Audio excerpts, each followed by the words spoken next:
नमस्कार दोस्तों। आज मैं एक बहुत ही दुख भरी और एक सच्ची घटना सुनाने जा रही हूँ।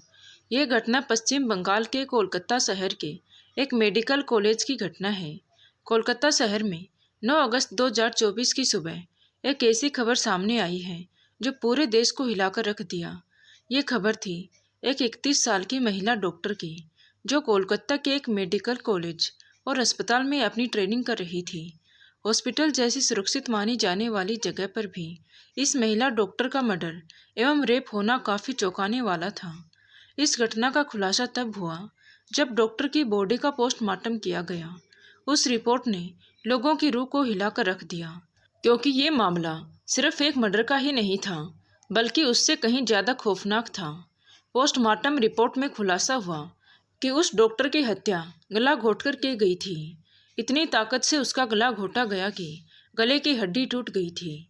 इस हत्या के पहले डॉक्टर ने अपनी जान बचाने की कोशिश की थी। इसका सबूत उनके शरीर पर मिले कई निशानों से मिला था।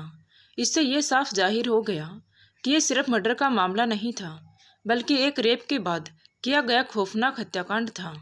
अस्पताल के परिसर में इतनी बड़ी घटना हो जाती है और किसी को कानों कान खबर तक नहीं होती। क्या उस रात कुछ ऐसा हुआ था जिसे जानकर आप गुस्से से बौखला जाओगे? क्या वहाँ कोई और नहीं था? और अगर था तो आखिर कौन था?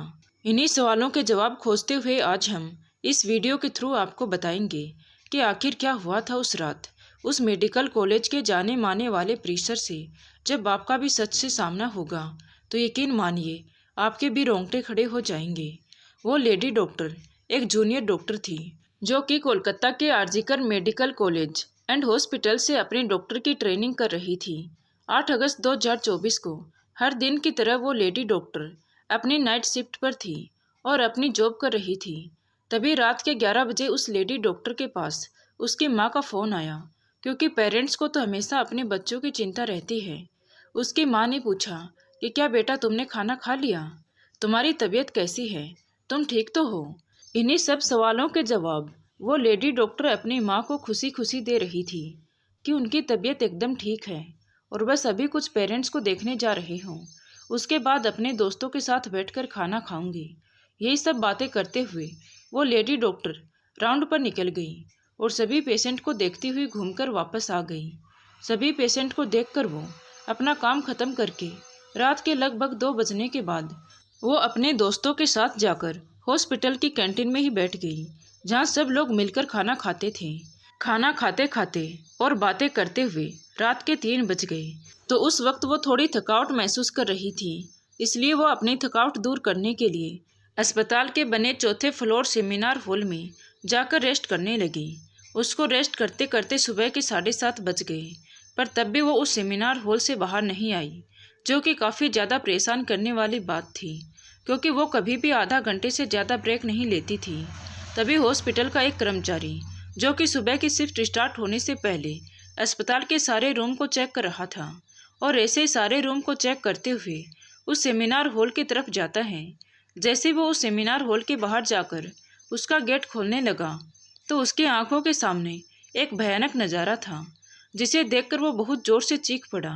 उस कर्मचारी की चीख सुनकर आसपास के लोग वहां इकट्ठे हो गए और जाकर देखा कि सेमिनार हॉल के अंदर उस लेडी डॉक्टर की बॉडी बिना कपड़ों की पड़ी हुई थी और उसकी बॉडी पर कुछ ब्लड के निशान भी थे। वहाँ खड़े सब लोगों के लिए ये एक सपने से कम नहीं था, स्पेशली दूसरी फीमेल डॉक्टर एंड वर्कर्स के लिए, क्योंकि उन्होंने अपनी आंखों के सामने ऐसा नज़ारा पहली बार देखा था, और वह भी अस्पताल के अंदर ही। उस लेडी डॉक्टर की बॉडी को देखकर आसपास खड़े सारे लोग उसे स्ट्रक्चर पर लेटाते हैं और इमरजेंसी रूम में लेकर आई। सभी डॉक्टर उसके इलाज में लग गए, लेकिन तब तक काफ़ी देर हो गई थी और ये संभव नहीं हो पाया। कुछ घंटे के बाद उस लेडी डॉक्टर ने अपना दम तोड़ दिया। अस्पताल में कुछ लोग थे जो कि एक मर्डर और रेप केस को एक नॉर्मल केस जैसा दिखाने की कोशिश कर रहे थे, ताकि वो इस अस्पताल का नाम बचा सके। लेकिन जब पोस्टमार्टम रिपोर्ट आई तो दूध का दूध और पानी का पानी हो गया। उस रिपोर्ट से साफ साफ पता चल गया कि उसके साथ किसी ने ज़बरदस्ती गलत हरकत करने की कोशिश की थी, और जब वो उस इंसान से अपने आप को बचाने की कोशिश करने लगी तो उसका गला घोंट दिया गया और उसे बहुत बुरी तरीके से मारा गया। फिर उसका रेप भी किया गया। ये सारे प्रूफ मिलने के बाद ये केस पुलिस को हैंडओवर कर दिया गया। जो पुलिस वाले इस क्रिमिनल को पकड़ने के लिए लग जाते हैं, सबसे पहले पुलिस उस जगह पर ही छानबीन करती है जहां ये सब इतिहास हुआ था। किस्मत से पुलिस वालों को वहां पर उस लेडी डॉक्टर के कुछ नेल्स एवं ब्लड सैंपल मिलते हैं और साथ ही एक ब्लूटूथ भी। अगर उस फ्लोर पर सीसीटीवी कैमरे होते तो इस केस को सोल्व करने में आसानी होती, लेकिन बदकिस्मत से उस सेमिनार रूम के अंदर या उसके आसपास कोई सीसीटीवी कैमरा नहीं था। लेकिन जिस रास्ते से उस फ्लोर पर इंटर किया जाता था वहां पर कुछ सीसीटीवी कैमरे थे। पुलिस वाले उन सीसीटीवी कैमरे में सुबह के 3 बजे से 8 बजे के बीच की रिकॉर्डिंग चेक करते हैं। कितने टाइम के बीच कितने लोग उस फ्लोर पर आए और गए थे। उन सीसीटीवी फुटेज को चेक करने के बाद ये पता चल गया कि टोटल 6 लोग इस फ्लोर पर आए थे। ये पता लगने के बाद पुलिस वाले एक एक करके उन 6 लोगों को पूछताछ करने के लिए बुलाते हैं कि वो लोग उस समय वहाँ क्या कर रहे थे।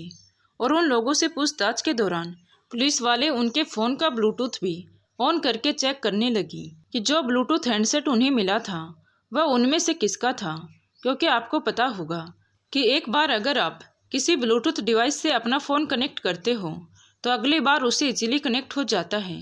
और फाइनली पुलिस वालों की ये ट्रिक काम भी आ गई, क्योंकि ये ब्लूटूथ नेकबंद उन 6 लोगों में से एक आदमी के फ़ोन से कनेक्ट हो गया, जिसका नाम था संजय रॉय, जो कि एक सिविल वॉलंटरी के अंदर काम करता था और छोटे मोटे कामों को मैनेज करने में उनकी हेल्प करता था।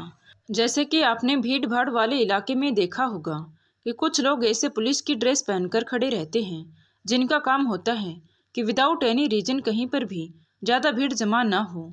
तो अब पुलिस वालों को अपना पहला कातिल मिल चुका था, जिसके बाद वो संजय रॉय से और गुस्से से पेश आने लगे। लेकिन संजय पुलिस वालों को किसी बात का भी जवाब नहीं दे रहा था, क्योंकि वो काफ़ी ज़्यादा नशे की हालत में था। उस बीच पुलिस वाले संजय का फ़ोन भी चेक करते हैं, जिसमें उन्हें भर भर के गंदे वीडियो मिल गए, जिससे उनका शक यकीन में बदल गया कि संजय ही उस लेडी डॉक्टर के मर्डर का मेन हीरो है। उसके बाद पुलिस वाले संजय रॉय को और ज़्यादा डराने लगे और फाइनली उसने डरकर अपना गुनाह कबूल भी कर लिया कि उसने ही लेडी डॉक्टर को मारा है और उसका रेप किया है। ये पता लगते ही कुछ पुलिस वाले और कुछ सैंपल इकट्ठा करने के लिए संजय रॉय के घर जाते हैं, जहाँ पर उन्हें एक जूता मिला जिसके ऊपर कुछ खून के निशान मिले। थोड़ी और तलाशी लेने पर पुलिस वालों को संजय के घर के बाहर कुछ कपड़े सूखते हुए दिखाई दिए और वो वही कपड़े थे जो संजय रॉय ने उस रात को पहन रखे थे, क्योंकि सीसीटीवी कैमरे में वो कैप्चर हो गए थे। जाहिर सी बात है कि संजय रॉय ये प्रूफ मिटाने की कोशिश कर रहा था, लेकिन जब संजय को पूछताछ के लिए पुलिस स्टेशन लाया गया तो उस वक्त वो काफ़ी नशे की हालत में था। जब पुलिस वाले उस जूते पर लगे ब्लड सैंपल को चेक करवाते हैं तो वो भी उस लेडी डॉक्टर के ब्लड से मैच हो गया।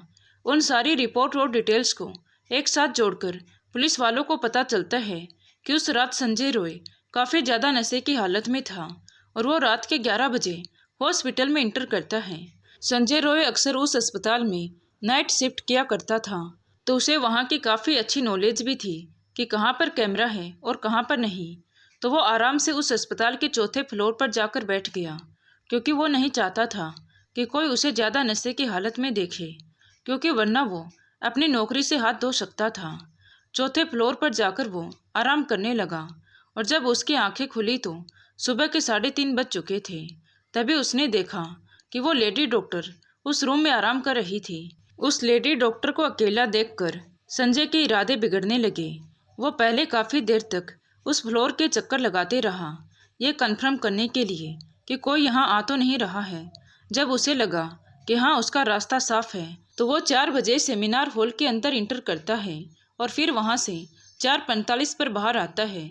इन 45 मिनट में उसने उसके साथ क्या क्या किया होगा और वो बेचारी कितने दर्द से गुजरी होगी, ये सोचकर ही किसी का दिल सहम जाएगा, स्पेशली उस लेडी डॉक्टर के पेरेंट्स का, जिन्होंने इतनी उम्मीद से अपने बच्चे को डॉक्टर बनने के लिए भेजा था। वो अपने माता पिता की इकलौती बेटी थी, तो उनके लिए तो ये किसी सदमे से कम नहीं था। लोग बोलते हैं लड़कियां छोटे कपड़े पहनती हैं इसलिए उनके साथ गलत काम होते हैं, लेकिन उस महिला डॉक्टर के साथ जो हादसा हुआ था तो उस टाइम वो ड्यूटी पर थी तो क्या वो छोटे कपड़े पहने हुई थी? नहीं, वो अपनी यूनिफॉर्म में ही थी। तो फिर उसके साथ ये सब क्यों हुआ? हम डॉक्टर को भगवान का दर्जा देते हैं, पर जब वही सेफ नहीं है तो हम कहाँ से सेफ रहेंगे? उस संजय जैसे दरिंद्रे इंसान को फांसी जैसी सजा मिल जाए तो वो भी कम है। लेकिन दोस्तों, कोलकाता पुलिस ने संजय को गिरफ्तार कर लिया है, जिससे संजय के बयानों से ये साफ हो गया कि अस्पताल में जो कांड हुआ था, उस कांड में वह अकेला नहीं था, बल्कि उसमें बहुत सारे लोग शामिल थे। दरअसल संजय ने ये खुलासा कर दिया है कि इस केस में लगभग प्रिंसिपल समेत 7 लोग शामिल थे। ये पूरी तरह से प्लान मर्डर था। अब प्रिंसिपल समेत 7 लोगों को बचाना नामुमकिन है। यह घटना एक पूरी साजिश के साथ रची गई थी। अस्पताल के कुछ लोगों ने इस घटना को छुपाने की बहुत कोशिश की ताकि अस्पताल का नाम बच जाए, बदनामी ना हो। इसके चक्कर में उन्होंने इस महिला डॉक्टर के माता पिता को भी झूठी खबर दी कि उनकी बेटी बीमार है। लेकिन ये खबर सुनते ही लेडी डॉक्टर के माता पिता टेंशन में आ गए कि रात को 11 बजे तक तो हमारी बेटी ठीक थी, अब इतनी जल्दी बीमार कैसे हो गई? घबराहट के कारण वो लोग बार बार अपनी बेटी को फ़ोन करने लगे, तो किसी ने कॉल उठाकर बताया कि उनकी बेटी ने खुदकुशी कर ली है। खबर सुनते ही घर वाले दौड़कर अस्पताल पहुंचे, लेकिन वहां पहुंचने के बाद भी उन लोगों को 3 घंटे तक अपनी बेटी से नहीं मिलने दिया। इतना ही नहीं, इस घटना की FIR होने के बिना ही उसका पोस्टमार्टम करवा दिया गया। ये इतिहास की पहली ऐसी घटना हुई है जो FIR के बिना ही पोस्टमार्टम रिपोर्ट आ गई। 3 घंटे तक इंतजार करने के बाद उस लेडी डॉक्टर के माता पिता को शक हुआ, तो उन्होंने FIR दर्ज करवाई। उसके बाद जाकर कहीं इस घटना का एक्शन लिया गया। दोस्तों, संजय जैसे घटिया लोगों को फांसी की सजा देनी चाहिए, ताकि ऐसी घटिया हरकत करने से पहले इंसान 100 बार सोचेगा। तो दोस्तों, आपके इस कहानी के बारे में क्या राय है? कमेंट करके ज़रूर बताएं। कहानी अच्छी लगी हो तो प्लीज़ वीडियो को लाइक, शेयर एंड सब्सक्राइब ज़रूर करें। Thank you.